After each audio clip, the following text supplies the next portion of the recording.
Hello everyone, मैं हूं advocate Rahul Mishra और आज की वीडियो में हम लोग ये डिस्कशन करेंगे कि एक नाराज पत्नी अपने पति के अगेंस्ट कौन कौन से मुकदमे लिखा सकती है। यानी कि जब भी आपका और आपकी पत्नी के बीच में मैट्रिमोनियल विवाद हो जाएगा तो ऐसी कंडीशन में आपकी पत्नी आपके अगेंस्ट कौन कौन से केसेस लिखा सकती है, उनमें आपको कितनी सजा होने वाली है।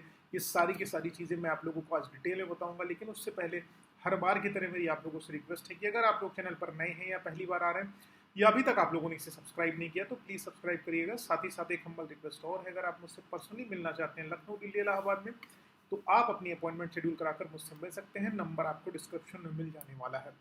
वीडियो स्टार्ट करता हूँ। देखिए, जब भी आपकी पत्नी के साथ मैट्रिमोनियल विवाद होगा, आपके बीच में कुछ अनबन होने जाएगी, जब पुलिस स्टेशन तक बात पहुंच जाएगी तो आपके मन में ख्याल आते हैं आखिरकार ऐसे कौन कौन से केसेस हैं जो मेरी पत्नी मेरे अगेंस्ट लिखाएगी, उसमें मुझे क्या पनिशमेंट होने वाली है। सारी की सारी चीज़ें मैं डिटेल में दे रहा हूँ। देखिए, सबसे पहला मुकदमा जो जनरली पत्नियाँ अपने पति और उसके ससुराल वालों के खिलाफ यानी कि अपने पति के घर वालों के खिलाफ जो लिखाती हैं, वो सबसे पहला मुकदमा होता है 498A का। अब 498A को लेकर सबसे बड़ी कंफ्यूजन लोगों के मन में ये होती है कि 498A का मुकदमा जो है वो दहेज से संबंधित है। लेकिन मैं आप लोगों की कंफ्यूजन और मिथ को जो यहाँ पर दूर कर देता हूँ कि 498A का मुकदमा बिल्कुल भी दहेज से संबंधित नहीं है। ये इसको कंसर्न किया गया है घरेलू हिंसा से, यानी कि मेंटल फिजिकल क्रुएलिटी, शारीरिक मानसिक प्रताड़ना से संबंधित ये मुकदमा है। इस सेक्शन में कहीं पर भी दहेज शब्द का इस्तेमाल कतई नहीं किया गया है, इसलिए अपने मन से कंफ्यूजन निकाल दें। ये बिल्कुल मारपीट लड़ाई झगड़े का मुकदमा है। 498 है। इसमें आपको मैक्सिमम टू मैक्सिमम 3 साल की पनिशमेंट होती पति और उसके फैमिली वालों को अगर आरोप साबित होते हैं। लेकिन ऐसे मुकदमे मैं आपको बता दूं 99% फेक होते हैं और ये चलने से पहले ही अपना दम तोड़ देते हैं, क्योंकि ये मुकदमे बहुत लंबे होते हैं, ट्रायल इनका बहुत लंबा चलता है। तो दोनों पार्टी अपनी जवानी कोर्ट में नहीं बिताना चाहती हैं, इसलिए वो मौके पर सेटलमेंट करके चीज़ों को विड्रॉ कर लेते हैं और आगे हट जाते हैं। कन्विक्शन का रेशियो इसमें बहुत कम है, यानी कि सजा इसमें बहुत कम मिलती है। बहुत रेयरली किसी को सजा होती है, हालांकि इतने भी लाइटली लेने की जरूरत नहीं है। अगर आप इन्वेस्टिगेशन से अप्लाई नहीं करेंगे, इन्वेस्टिगेशन ज्वाइन नहीं करेंगे, पुलिस वाले बुला रहे हैं तो उनके लेटर्स को आप जवाब नहीं देंगे तो वो आपको नॉन कंप्लायंस ऑफ इन्वेस्टिगेशन के आरोपों में गिरफ्तार करके जेल भी भेज सकते हैं।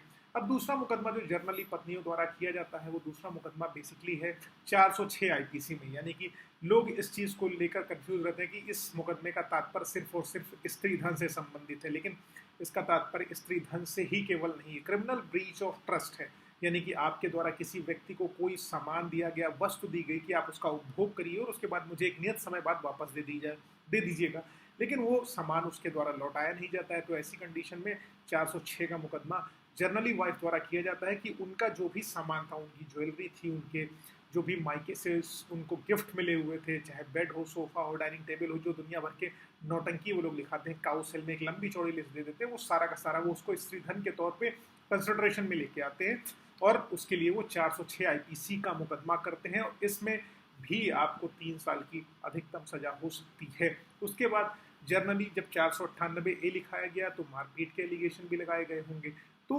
323 में भी आपके ऊपर मुकदमा दर्ज होता है। 323 का मतलब हो गया कि हल्की मारपीट के मुकदमा होगा आपके ऊपर। हल्की मारपीट आपने की है जिसमें बहुत ज़्यादा मेजर इंजरी नहीं हुई, हड्डियां वगैरह नहीं टूटी हुई हैं, हल्की केवल मारपीट हुई है, थप्पड़ वगैरह लगा दिया या छू दिया या इशारे कर दिए, इस कंडीशन में 323 लग जाती है। उसके अगला मुकदमा करा जाता है 504 का। 504 का मतलब ये हो गया कि किसी महिला को जो है महिला द्वारा गाली गलौज करना, उसको धमकियां देना, इसमें 2 साल की सजा हो जाती है। उसके बाद 509 जो है, मतलब 504 बेसिकली सास और पर लिखाया जाएगा, ननद पर लिखाया जाएगा, ठीक है।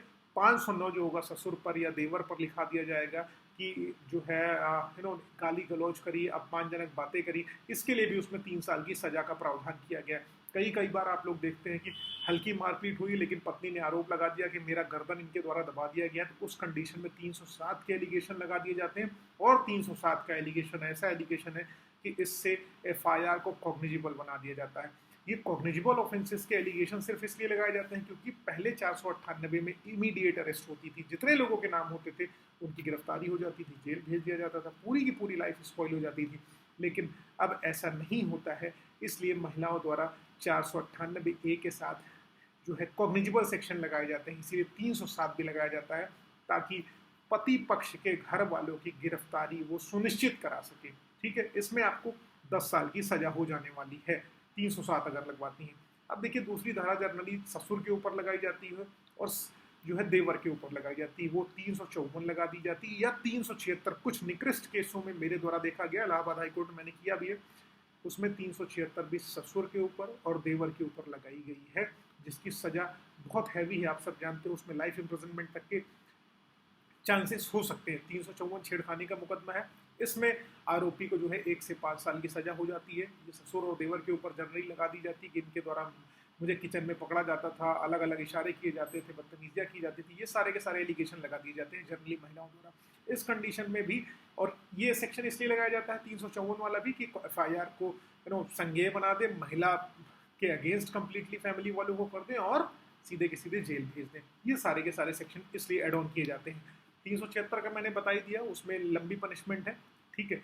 उसके बाद क्या होता है कि 313 लगा दिया जाता है। जनरली महिलाएं कहती हैं कि उनकी सास द्वारा या उनकी ननद द्वारा या उनके हस्बैंड द्वारा उनकी प्रेगनेंसी टर्मिनेशन करा दी गई, जबरदस्ती उनको कुछ जो है गर्भ निरोधक गोलियां खिला दी गई, या कोई ऐसा एस्पेक्ट कर दिया गया, किक आउट कर दिया गया, मार दिया गया, जिससे उनका गर्भ गिर गया। वास्तविकता में प्रेगनेंसी हुई नहीं रहती है, लेकिन ऐसे एलिगेशन लगा दी जाते हैं कि मुझे IPS वगैरह खिला दी गई, जिससे मेरा जो है फीटस किल हो गया, ठीक है। तो ये सारा का सारा होश जो है एक लंबे टाइम पीरियड के बाद आता है। ये सारी की सारी चीज़ें वो सब ट्रायल का विषय, कैसे क्या होता है।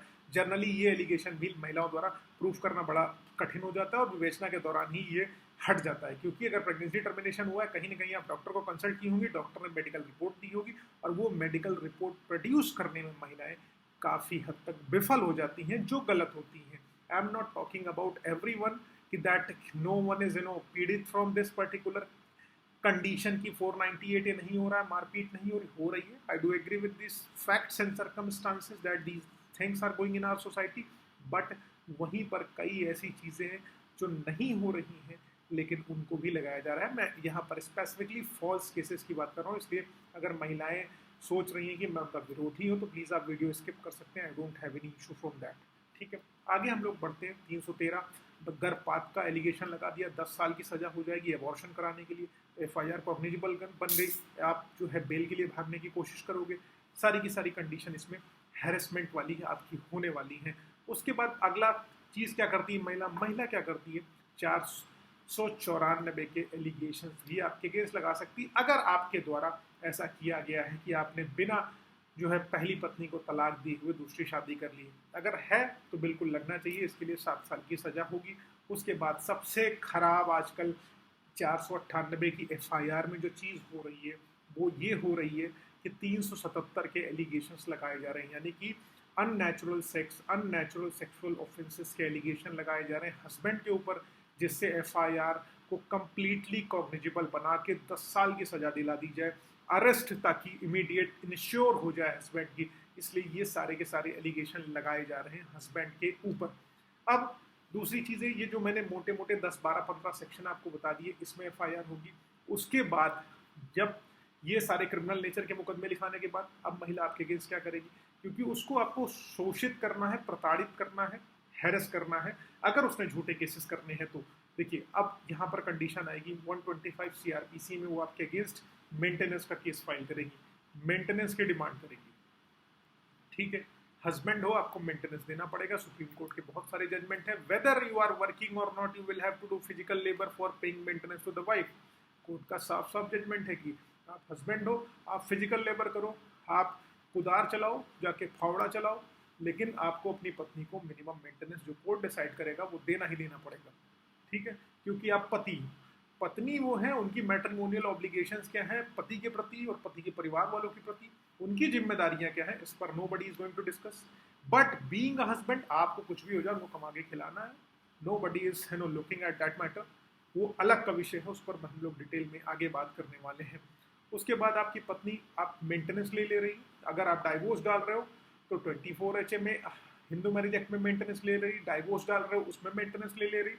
पत्नी के पास बहुत सारे मेंटेनेंस के ऑप्शन है। डोमेस्टिक वायलेंस के मुकदमे में वो मेंटेनेंस ले सकती हैं आपके अगेंस्ट, DV का मुकदमा लिखा के रेजिडेंशियल राइट ले सकती हैं, चाइल्ड कस्टडी ले सकती हैं, प्रोटेक्शन ऑर्डर ले सकती हैं, मेंटेनेंस क्लेम कर सकती हैं, और बहुत सारे ऑप्शंस उनके पास अवेलेबल है।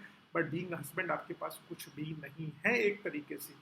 अब सेक्शन 9 भी डाल सकती है, अगर आप उनको घर नहीं लेना लाके रखना चाह रहे हो तो सेक्शन 9 डाल दिया जाएगा कि आप रेस्ट्रिक्शन ऑफ कॉन्जुगल राइट्स की फिर से आप अपने दाम्पत्य जीवन की पुनर्स्थापना करें। सेक्शन 9 भी आपके अगेंस्ट कर सकती हैं और सेक्शन 13 में वो आपके विरुद्ध डाइवोर्स केस भी दाखिल कर सकती हैं। ये सारी की सारी चीज़ें पत्नी आपके विरुद्ध कर सकती हैं। बतौर पति आपके पास बहुत लिमिटेड ऑप्शन है।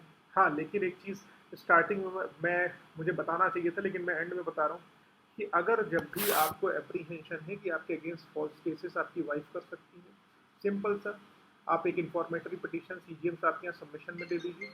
सीजीएम साहब के जब आप इंफॉर्मेटरी पिटीशन सबमिशन में दे देंगे कि आपका जो है आपके अगेंस्ट आपकी वाइफ फॉल्स केसेस लिखा सकती हैं और हीनियस नेचर के क्राइम में मुकदमे लिखा सकती हैं, इसकी इन्फॉर्मेशन आप सीजीएम साहब को दे दीजिए। इनको नोटिस नहीं जाएगी, जब भी ये फॉल्स केसेस लिखाएंगे तो कहीं ना कहीं आपको अरेस्ट सिस्टम में, एंटीसिपेटरी बेल में उस पिटीशन की वजह से या एफआईआर कोशिश में हेल्प मिलने वाली है। और जब भी आपको एप्रीहेंशन है मुकदमे होने वाले, तो पहले आप आगे बढ़ के मुकदमे कीजिए उनके खिलाफ। डरिए मत बिल्कुल भी, अगर डरेंगे तो एकदम कटेंगे। इसलिए बिल्कुल भी अगर आपके राइट्स इन्फ्रिंगमेंट हो रहे हैं, आपके अधिकारों का हनन किसी व्यक्ति के द्वारा किया जा रहा है, तो उसके लिए डेफिनेटली आपको लड़ना चाहिए। And you should fight for the right cause, that is your right. उम्मीद है जानकारी आप लोगों को पसंद आई है अगर और समझ आई। अगर ऐसा कुछ है तो प्लीज़ वीडियो को लाइक शेयर सब्सक्राइब करना। फेसबुक, इंस्टाग्राम, ट्विटर पर अभी तक आप लोगों ने मुझे अगर फॉलो नहीं किया तो प्लीज़ फॉलो करना। लिंक आपको डिस्क्रिप्शन में मिलने वाला है। हो सकता है ये वीडियो आपको फेसबुक पर भी अवेलेबल मिले। जय हिंद, जय Bharat. Thank you so much.